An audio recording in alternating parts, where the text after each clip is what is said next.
Welcome back to the channel, ladies and gentlemen. This is the ISO GOAT here, back again for another quick video. Let me start this by saying I'm not a financial advisor, nor do I have financial experience whatsoever. Do not invest in anything solely based off my opinions or anything that I say in this video until you've done your own due diligence and your own research first. Never throw in more money than you're willing to lose, and also make sure you have a firm understanding of crypto before throwing in any kind of money. So I have quite a bit of things going on today, and quite a bit of information. I'm not going to mention every single thing in this video. It's just way too much to cover. I'm just being honest. I did post a lot on my page today, so if you want to check it out, anything that's not mentioned in this video, definitely take a look.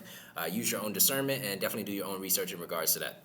First thing I got, notice of the Central Bank of Russia potentially using Ripple and XRP. I'm just going to read this verbatim. The actual article is posted on my page, so you can go through it yourself. Use your own discernment. Let me see here. Here we go. One of the toolkit projects based on the mechanisms of blockchain technology was the Bank of Russia project on the cross-border transfers implementation. Oh, this should get good. In the first half of 2018, the Bank of Russia's Novosibirsk, sorry, I am terrible with pronunciations, innovative laboratory conducted research on testing the possibility of cross-border settlement form. Wonder which one that is. Anyways, the system technology assumed that the settlement participants had special accounts opened in national payment systems and addresses in the Ripple network. Skip a little bit here.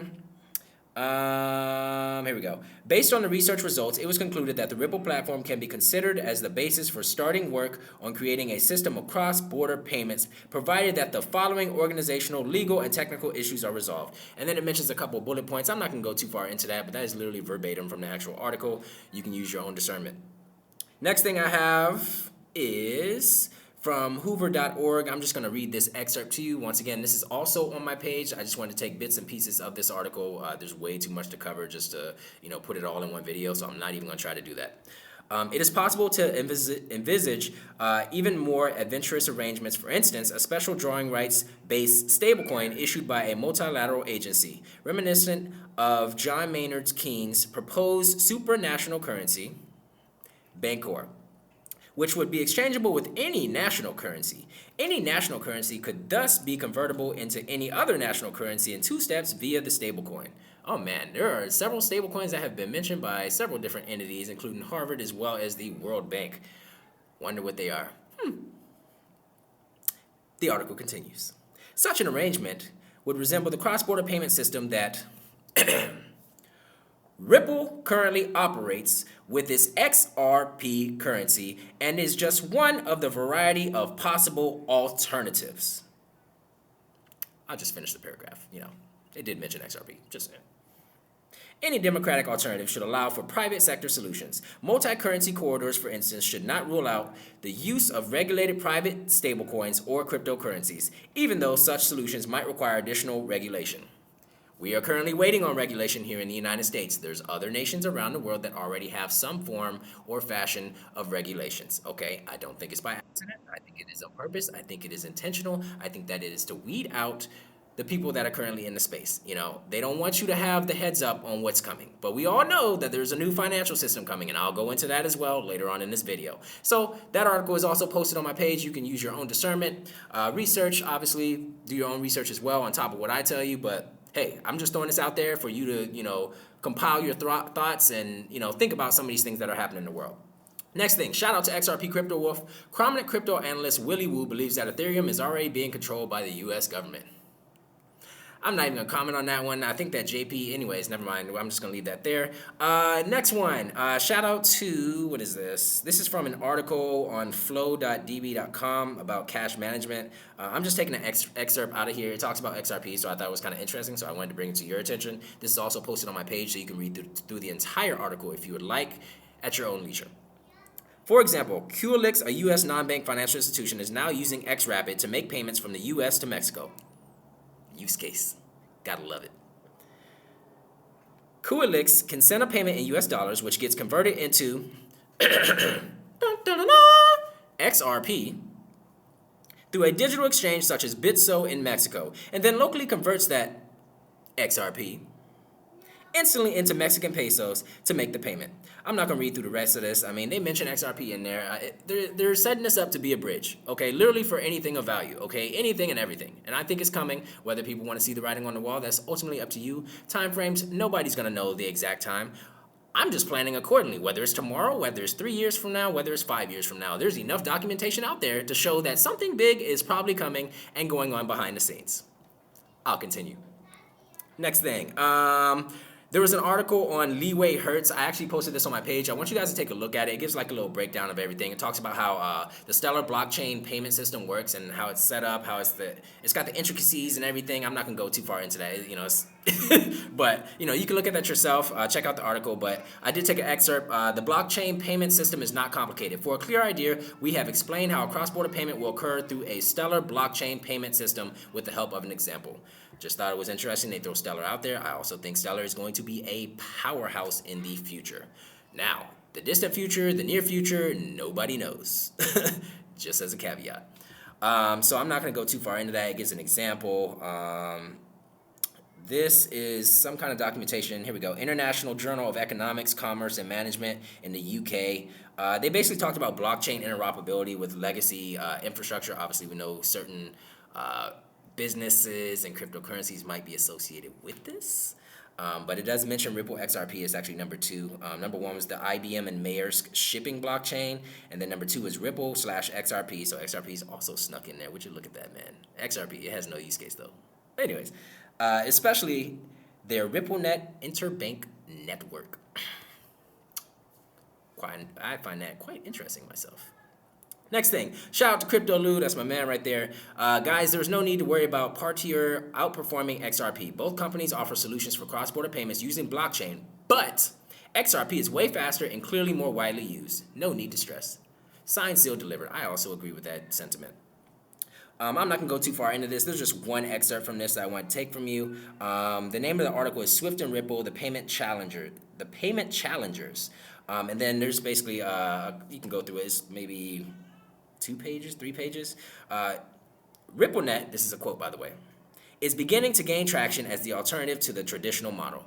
You don't say. You guys can look at that yourself. It's also posted on my page. Next thing, Buffett-backed new bank growing faster than expected in Mexico, CEO says. I find it kind of interesting because Buffett's like, hey, I wouldn't touch cryptocurrency with a 10-foot pole. But yet he's investing in companies that have crypto payments or are associated with Ripple partners, etc. Could be just an ironic thing. I don't know. Who knows? We'll all find out together. Next thing. This is another article. It's called The Advent of New Cross-Border Payment Systems. It's 17 pages. You guys can look at it. It's posted on my page. I'm not going to go through every single thing. There's way too much stuff happening right now to go through every single document. So my apologies on that. But just trying to give you the documentation. You can look at it at your leisure. Gain as much knowledge as you can in regards to it, like I said. So I definitely want to hear your thoughts in regards to it. I'm just going to read the first sentence of this. This is, nothing too crazy. Swift's GPI service and RippleNet may be the most well-known solutions out there right now for cross-border payments, but they are far from the only players vying for their share of the market. Then it goes into some of the competitors, etc. I just thought that was interesting. They actually mentioned RippleNet by name. So, this is from Accenture on their website. If you go to international remittances on their page, there's a little excerpt. I just want to read this to you. I don't want anybody to take anything out of context because this is literally verbatim from the actual document. So it's not my interpretation. It's not my slang, my terminology, any of that. Interpret it how you will. A natural extension is the real-time payments value chain in international remittances. So you already know where this is going.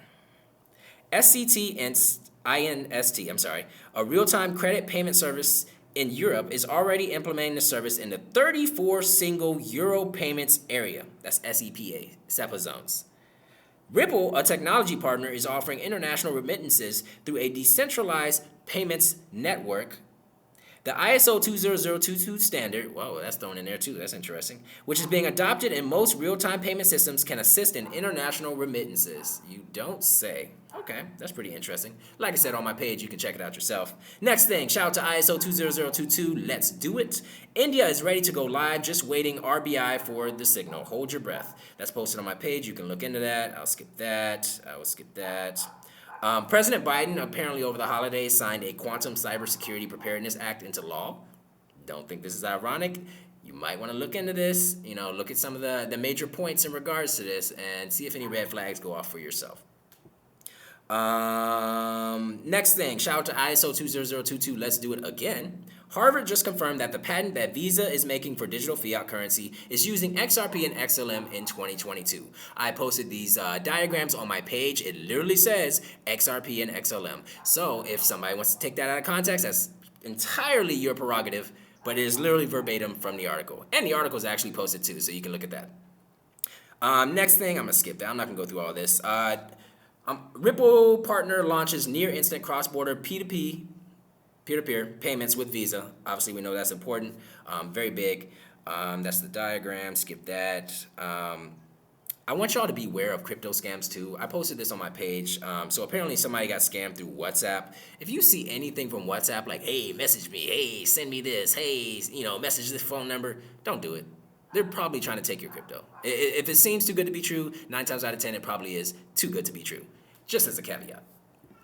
Next thing, shout out to Watcher Guru. Justin, $9.6 trillion asset manager Fidelity files trademark applications for an NFT marketplace and crypto trading services. It's coming to the mainstream. Slowly but surely, I know it seems like it's taking forever. We are the visionaries. We are ahead of everybody else. It's going to take a little bit of time to do these things and to implement them. Just as a heads up, it's not for everybody. If you're not patient, crypto is probably not for you. I'm just being honest. Or you can just go find some pump and dumps and you can make some money off of that. Just my opinion. I'm not going to talk about that. All right, I got 2 articles for y'all. First one, they're both involving Brics. As you guys know, I've talked about Brics ad nauseum at this point. They are building a brand new financial system. There are a lot of different countries that are jumping on board with Brics and what they are trying to do globally. And with this happening, there's probably going to be de-dollarization, and they're moving away from the dollar into a new system. What is that new system? Who knows? We'll find out next week on Dragon Ball Z. Anyways. So this article, Algeria looks forward to joining Brics in 2023. Another one bites the dust. All right. There's some excerpts I want to take from here. It's nothing too major. They just applied to join Brics. Obviously, we know Brics is Brazil, Russia, India, China, and South Africa. Back in November. Brics members account for nearly 30% of the global gross output and around 40% of the global population. So for those people that want to downplay Brics and their impact on the world and the globe, yeah, that's a pretty big portion. I'm just saying. Just my thoughts, like I said. But, if that math ain't mathing for you, hey, all power to you. Next thing I want to talk about, there's other nations interested in becoming a part of Brics apparently, which is Saudi Arabia, Turkey, as well as Egypt. So Algeria, I don't know if you guys know, is a huge producer of natural gas and one of the biggest exporters of fuel in the actual region. And then there was one more little portion I wanted to talk about. I think that's it, actually. Yeah, so you guys can go through this article. Once again, this article is also posted on my page, so you can look at it, use your own discernment, interpret it how you want. Next thing, and this is the last one I got for y'all today. I don't know why I'm getting ads. Gosh, leave me alone. Anyways, Algeria applies to join Brics. Brics is growing, and I don't know. People aren't catching on to what Brics is doing, and a lot of people are jumping on board and leaving the dollar, okay? And, yeah, the cash is king in the past, but I don't think it's going to be, cash being king in the future. Just my opinion, especially in regards to the dollar. I mean, the dollar's lost so much value over the past, decades. Literally, you can look it up. Just type it in Google. You'll see exactly what I'm talking about. So with them joining Brics, there was an excerpt I wanted to take out of here as soon as I find it. Here we go. I've already mentioned the notable candidates in the last article, so I'm not going to repeat that. Skip that. Brics countries will be open to adding new members and will launch the new Brics Plus economic group. The economic group will be quite strong with altogether a GDP 30% larger than the United States. This is not something small, as I've mentioned in prior videos as well as this video. Next thing, it talks about basically Brics de-dollarizing de-dollarizing the dollar. So there's a little excerpt. You can read through that. It's nothing too crazy, but it's hey, is it possible for them to de-dollarize the dollar or is it not? And then they basically give their opinion in regards to that. While it might take some time before these economies could grow and actually have the same power as the G7 countries, they could already start to take action to take away some of that economic power from the G7. And G7 is major. For those that don't know, you can throw that in Google too. Here we go. This is important. If BRICS countries and their partners refuse to pay for oil or other commodities in dollars, some changes might happen. Here's where it goes downhill. Considering that BRICS potential members account for over half of the world's population and over 50% of world economic growth, they do believe this could happen. Hey, this is just a thought. Like I said, I think a lot of this is coordinated. It's planned out. I feel like there's a lot going on behind the scenes that people may not be aware of. Obviously, we're not privy to everything. We don't know what these high level officials talk about in some of these meetings, but I think something major is coming, and we're on the precipice of it. Obviously it takes time for certain aspects, but definitely do your own research, look into that yourself, use your own discernment. I'm trying to help out as many people as possible, at least to stay informed. Like I said, I post the articles so that way you have it. So you take the time, look at it, take 10, 20 minutes. If you come across something, I don't mind you sending it to me. I'm fine with that as well. We're all here to grow in this space and to learn as much knowledge as we can in regards to it before it does start trickling into our everyday world. So with that being said, that's all I got for y'all today. Like, comment, subscribe, share this with someone you love. ISO Gold out. I will catch y'all in another video. Thanks so much. Hope y'all enjoyed your holidays and be safe.